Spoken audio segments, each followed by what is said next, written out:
So we're going to carry on, but just before we get into it, I currently have the actual messages and the tweets and what Ron had said. So, the hashtag KickVic was actually made on January the 17th. Friday, January the 11th, Ron sent KamehaCon guy a message. And he was like, oh, so I've been missing the call, I had a client, whatever. I'm meeting with Andy at 5 and I'll update you soon. My email is this, if you'd like to email me the packages. The guy was like, yeah, will do. Then, Ron has said there was a 10 to 11 day gap, which is very true. Which was January the 11th and January the 22nd. That's when the KamehaCon got back in touch with Ron, and they were like, hey, wondering how the meeting went. Was kind of waiting to send that over till you got a confirmation. Let me know, thanks. And this is when Ron decided to go off, and he was saying, sorry about it, it's been intense here. Also, with the Vic thing, we might not be able to sponsor this year, with him being a guest. I will get everything lined up and keep you posted, because we want to work with you either now or in the future. Just, make sure we don't get caught up in a mess when all this goes down. So they went back with, so you're saying the internet hearsay is causing you to withhold sponsorship. Just want to be clear. And that's when he's come back with, no, it's just not the internet. He done this to 3 close friends of mine and 1 additional person. That's even closer, but I can't say much because there's an investigation going on. Even though this, in the depositions and in the actual affidavits from the Sony HR staff, they said no one was meant to know. But he told this KamehaCon guy in January anyway. But it carried on, and he was like, oh, what do you mean when it all goes down? Something I should know. And Ron just goes, oh, they came forward. Who?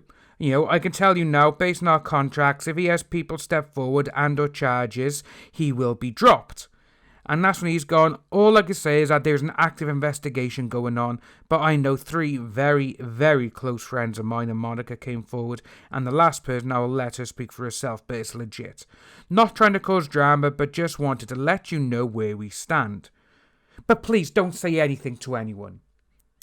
But one of those who are coming forward is Monica. She was uneasy being there with him, but wouldn't let the fans down, but her agents are contacting all cons that have booked and letting them know she won't be there if he is.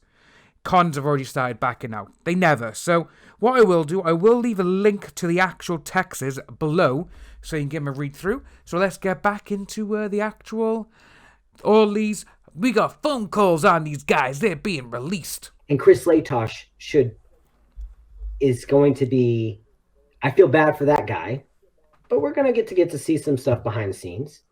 And this is where it's like, we put everything on the line because it's like, let's go as far as this bitch wants to go. If we want to go to court, trial, because we know we have the receipts. And people are like, where's the receipts? Just release the receipts. It'll stop it. Us releasing receipts wouldn't stop shit because we weren't in control. Someone else decided to sue. So then we have the process that has to go in place. But when this is over, we have a lot of stuff, and we have these things. So we'll see what happens. Was it stuff that Vic said, or was it stuff that other people have said? A mixture of both. So, in the last video, and in the videos before that, we have seen Ron like, oh no, if he gets help, still to this day, if he wants to talk, we'll do this, we'll do that. But now, he is completely 180'd. If he wants to go, we'll go. Ron, you're acting like a jackass. Stop it. Especially some of the things where they try to discredit the situation with Monica, balcony, patio, this or that. Well, cool. Let's post the photos of what's actually there. The communication with Slatosh, phone records, all these things. Unfortunately, we didn't get to the point in the lawsuit where we had to have all of this because they couldn't even overcome the very first barrier of entry. In Texas, there's a process to depose people before a lawsuit's ever filed. You can get affidavits, and that's what the judge pointed to Ty. Like, why didn't you get affidavits from these conventions? Go back and look at the transcripts. He gave the answer why. There's a process to do this stuff. And that's where it's like he deserved better counsel, because it would have never gotten to where it got if they did the proper legal work, because this was never about proving his innocence. It was trying to prove us wrong, and it would never happen because we spoke the truth. And that's the frustrating part in all this, because our truth is our truth. Her truth is her truth. The people spoke their truth. How are you going to? They never spoke the truth, though. Ken has already told you this about some of the affidavits. Everyone has told you about these affidavits. And you were like, oh, really? Ron, I think the drink has taken over your actual thought here, mate. Maybe you should come on these shows a little bit more sober. You know, even though you may not be drunk, you could be a little bit tipsy. But it doesn't say anything. Nowadays, you have one shot or one glass of whiskey, and that is over the limit. You can't drive. It does impair you. Come on. To stop it. And that's what sucks about this whole thing, is because we're in a circle jerk debate that would never end in the result that some people want, because it was never the topic or the forum for that, you know? Well, and you have... Sorry, go ahead, Ken. Oh, thank you. So let me ask you this. So, you know, one of my hobbies is I like legal stuff. So, and that was one thing I was pursuing the idea of going to law school at one point. I ended up not doing it. But I do like law, and it's a fun thing. It's something I've been into before all this. I can say pretty confidently that the process of the TCPA hearing did not follow the statute. There was... Again, I don't that we hired the literal best in the country for TCPA. I understand that. I understand that. And, exactly the way TCPA goes. Well, no, not so much from your lawyer's side. I'm not talking about Lemoyne. I'm speaking from the judge's side. The judge See, Ron's ill. Oh my God. Ron is at the point now where he doesn't want these people to tell him. He wants them to listen to him and basically come round to his forceful thinking. You can tell, but let's look at that photo there. Look at him.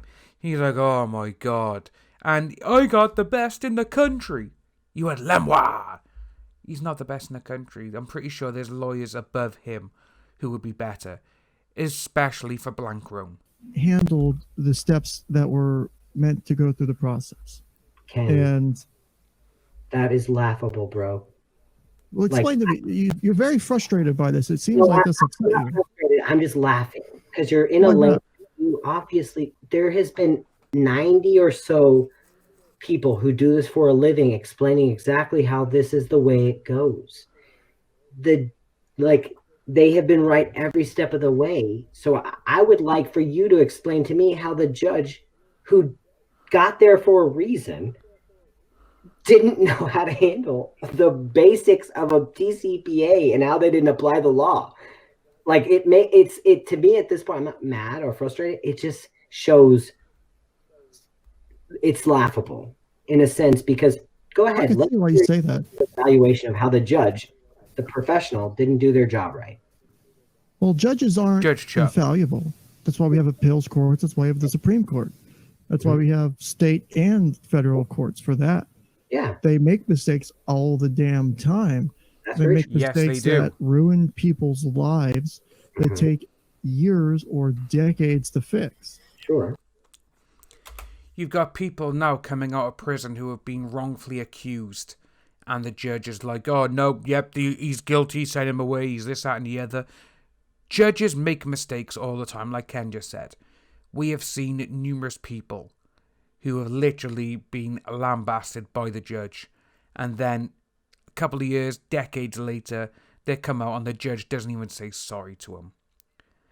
This is why, like Ken is saying, goes, well, no, judges do make, I'm not talking about Lemoyne, I'm not talking about your counsel or anything, because you may have hired the best. For all they could have told you they were the best, and to be honest with you, if they're after your money, they are.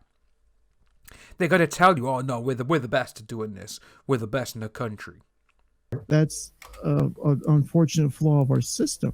Right. That judges aren't all, judges don't know every statute from front to back. Sure. They just can't. Right. Their goal is to get information from both parties. They will normally give them each side will give them their interpretation of it. He goes and tries to make the best of it what he can on his rulings. Right. That doesn't mean that it wasn't possible that there was a mistake made in your case. And now I could, like I said, I'm not a lawyer. This is from my observations and from my following of the case, is the step-by-step process laid out in the statute didn't appear to be followed properly. Again, I'm not a lawyer. I'll be the first to say it. What specific? That's why I bring it up. Yeah. Is there is the potential that the way that the hearing went down was wrong, and that upon appeal it will come back. Okay. Well, But the thing is, process for appeal to come back, right? There's a whole, and I know that a lot of people don't like law Twitter, but they've spelled out what would be required for anything to come back, right? And unfortunately, because of the incompetence of Vic's lawyers, a lot of things, even if there was a possibility of a chance, they fucked up. And that's why I'm saying he deserved better counsel. You can't really bring law Twitter into this because the people who've come out of that, a lot of them have just been in it for themselves. We've seen it. Greg Doucet literally ran 2 GoFundMe pages, which basically got him thousands and thousands of dollars, even though he didn't need thousands and thousands of dollars. And one was for him to, I believe it was to stay and get his bar credit and license in Texas, which I think he raised something like 4 to 10 grand, something like that, something stupid. And he done that, but then next thing you know, this is a guy who has claimed bankruptcy. He says he can't afford to pay certain things. But then he's in Disneyland or Disney World, proposing to his girlfriend. And he actually got so many more followers. And again, he's a lawyer. All lawyers, again, a lot of them are just like, right, okay, I'm out for myself mostly. That's exactly what they are. And you do get some of them which literally fight for the right, for the right cause and everything else. But you also get some who are literally like, oh no, we're going to crush you, mate. You're just stupid. We're going to make you look like a fool. That's what's going to happen. But when you get some lawyers, solicitors obviously in this country, who, like Ron is saying, who go, oh yeah, they're the best. We got this, we got that. All law firms have different parts which deal in different things. Again, Toye and his company may not be the best at TCPAs and what the court case actually is. And again, like a lot of people are saying, including Ron, that Nick has got some kind of connection with him, and yeah, okay, whatever. And he only got Toye involved because he thought Toye was the best man for the job. We don't know how this is going to happen. We really don't. No one. Because he had no shot with the people that when you have somebody in their sworn final interview in front of the judge admit that they have no evidence, nothing, and Ty is so confused on the first level of what is required to overcome the TCPA, that's where it's like, okay, this is when you're for instance, if you give a person who's 5 years old the keys to a Ferrari, they probably aren't going to be very successful starting it, driving it in general. They might be able to operate a power wheel, but they're probably not going to be able to function in a Ferrari. So in this situation, this is a huge lawsuit. When someone doesn't even understand the concept or the basic understanding of the elements to overcome TCPA and saying things over and over about rational inference, and the judge pretty much laughs at them about it because there's a process that you have to show in order to establish a prima facie case. And that's the part where it didn't have a shot because he jumped steps A, B, C, and that's why it got to where it was, and why when this all started, I was laughing. And I said this before, when that guy tweeted at me, I knew this was a joke lawsuit, that we were going to absolutely wreck this guy. It's going to cost him money. But no senior partner of a law firm that has any level of reputation or care for their professional reputation would tweet at a person that might be a defendant that in a lawsuit that they would bring prior to knowing if they were represented by somebody and make those kind of statements that could potentially lead to additional targeted harassment. And so that was the moment I knew this shit was going to be a laugh and a joke, and it was going to go down exactly the way it went. And then we see with Nick and all the other drama, and he deserved better. And that's part of it. Like, it's a joke. But why this never would have gotten anywhere and where people get frustrated is because we hear Nick, we hear other lawyers who say things that kind of sound cool because they say it emphatically. But when you ignore the voice of people from across the country that say this is how the law works, who actually do it on a day-to-day basis, and then Google some things, I'm sure it's frustrating. But what about this lawsuit is so frustrating to you, Ken? The frustrations of this lawsuit, for me, I'd say it probably could be measured in twofold. Is one, the way this whole situation is handled. I don't like it. It's never sat comfortably with me from the beginning. And this one thing that I was going to bring up is when you were on the stream last time with these guys, one of the last things Crum mentioned was the possibility of a mutual apology to just settle the shit and get it over with. Why can't we do that? Why can't we let this mess go away and let it become, a much better situation? That would be a great question for the person who's in control. You have control over this just as much as anyone else. You're in control. I literally have zero control over this lawsuit. I didn't bring it. And that's the misconception that has been pushed out there. I have no control. You could still reach out. You can still reach out and say, we want to do this, we want to do that. Again, you had this chance in mediation. You had this chance before this all started properly. You even said yourself, yeah, if I extend an olive branch, I hope he checks, so, we'll look into this, we'll do that, we'll do this. But then you also said, and you knew, that Monica was not allowed to talk to him, or even respond to him. So you knew from the beginning that you could never speak to Vic. You knew. You just hands down, you just admitted to it in the last stream. You knew. The person who has control is the person who brought the lawsuit. I'm the defendant. I have to defend my position.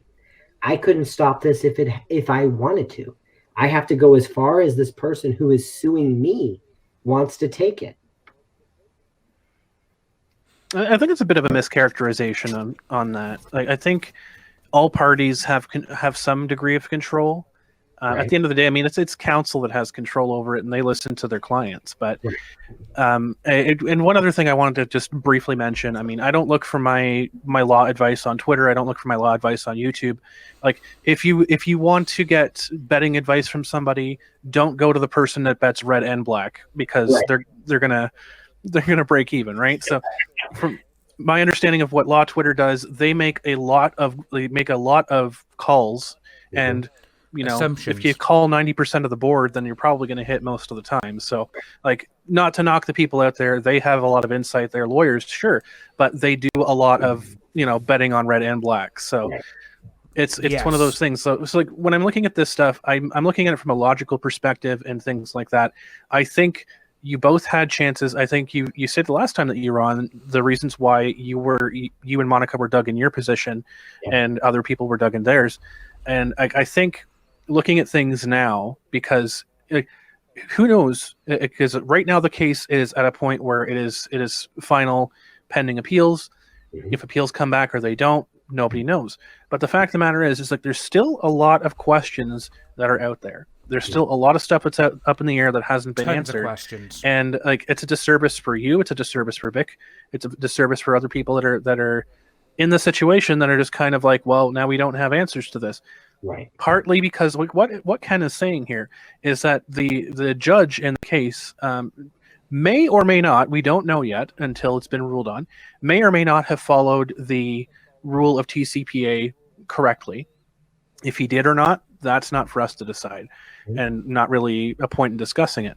But the fact of the matter is if it comes back that he did or didn't, we'll find out. Right.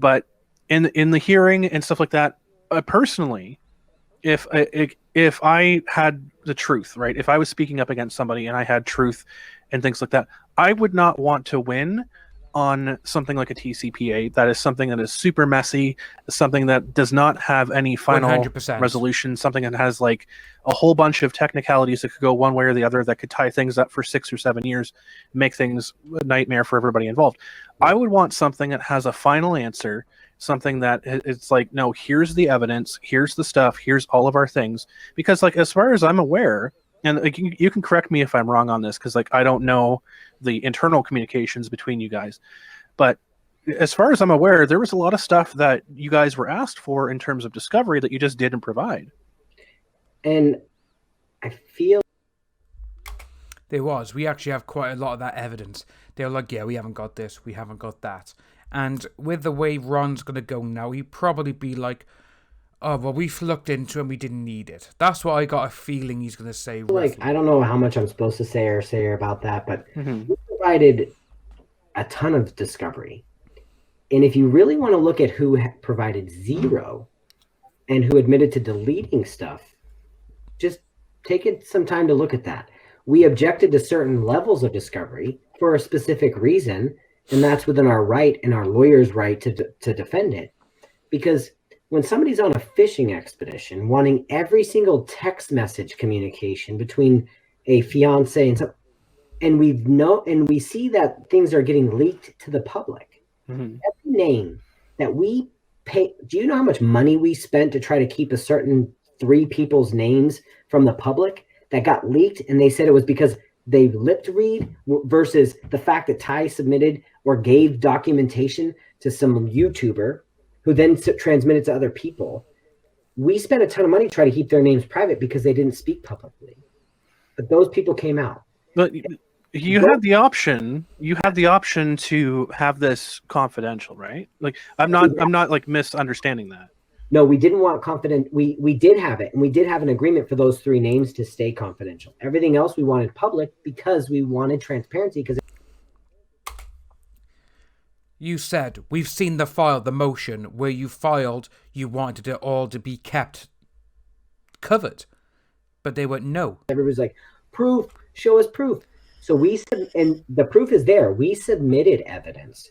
We gave email communication. We gave the things that they wanted. And that's why we had exhibits. And that's what they had in Vic's deposition. When we had the IO9 and the this and all of those things, that came from us. But you can see why Ty didn't really double down on the discovery, because they provided zero discovery, nothing. They didn't provide anything. And so it's very nice for a person to go on there and say, oh, they didn't do this and that. Bullshit. We provided everything that we were required to. But on the other side, we get, oh, we deleted it as a habit and we didn't provide you with a single drop. Cool. We don't need your shit. Here's ours. We're going to win here. And I get your point where you'd want to go all the way, right? You want resolution. Mm-hmm. What is the biggest check you've ever written in your life, Chris? It's nothing to do with money, Ron. It's got nothing to do with it. You're trying to show people I got money. It's got nothing to do with money, mate. It hasn't. Oh boy, I don't want to give out too much details about myself. It was, I'd say 4 digits. Like, so you know, you'd like to have to cut a check for $20,000, $40,000. So we were writing big checks constantly. So because we knew where we needed to go, we were willing to go as far as it takes, right? I don't care where we win as long as we win. And if we can win at TCPA because they don't even have basic level to get past it, cool, we win there. If we win at trial court, we win there. But as long as it wants to go, we'll go there. And that's the thing. It's like, I don't care where we win, where it gets to end at. But of course, our lawyers have a duty to do the lawsuit the basic way and follow the procedures of a lawsuit the way it's supposed to go, right? And you'd want that too. If you were facing down the bullet of a $1 to $5 million lawsuit, at what point do you want to win? Do you want to win at the end, at the beginning? Where does it matter? You know what I mean? It's like, I don't care where I win. I'm just going to win. And that's the point of it, is like, if his lawyers couldn't get past the basic barrier entry, it's like, you got to be this tall to ride the ride. If you're this tall, guess what? You don't get on. And that's the part of it. It's like, we did our job. We hired professionals. He hired a joker. and he got laughed at. He didn't know that he was supposed to stand during a certain part of the freaking basic entry. So it's like, sorry, you hired a person who didn't know the basic procedures of law. So But let's take this a different step, though. I think we could take this a different direction. Sure.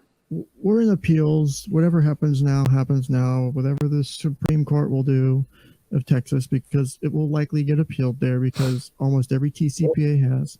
I have spent, I don't know how many fucking hours on case text reading appellate and Supreme Court of Texas decisions on the TCPA, because I wanted to learn more about how the decisions are made. So it'll be figured out in the end, whether you and Monica win and you guys get your full fees, or Vic gets whatever. Right. I want to figure out what we do now. What can we do now and make things better? Not just for you, but for everyone. How can we That's a great question. Make the whole fucking thing, I don't want to say go away. This is a scar that will never heal over. Right. Everyone. We're going to end it by there, and we're going to say it's a very good question we're going to start listening to next time. As you can see, how can we get this to basically heal, and what would you do to get this to stop? And we've kind of seen Ron in this episode and the last one, where there's lots of flamboyance, so he's going about his body language, going like, doing this, doing that, I don't care, he's a joker, he's this, he's that. Again, he seems to be a completely different person on this episode to the last episode he was on. When it was just him talking Mr. Hop and Cress, he was more somber, he was more like chilled. And like, thanks guys for having me on. Now it's almost like he's like, no, you know what? I'm going to just be myself. I'm going to be the brash and what everyone thinks I am. I'm going to be that. Speaking with Crest regarding this whole situation, since this has come out, we both think that Ron he's been schooled. He's been taught a little bit of how to react. He's been coached a little, just because of the way he's showing himself and the way he's acting. And it's very interesting. But if you are new to the channel, please like and subscribe. Hit that notification bell for future updates. Leave a comment down below along with your opinion. And I'll see you all you lovely people soon.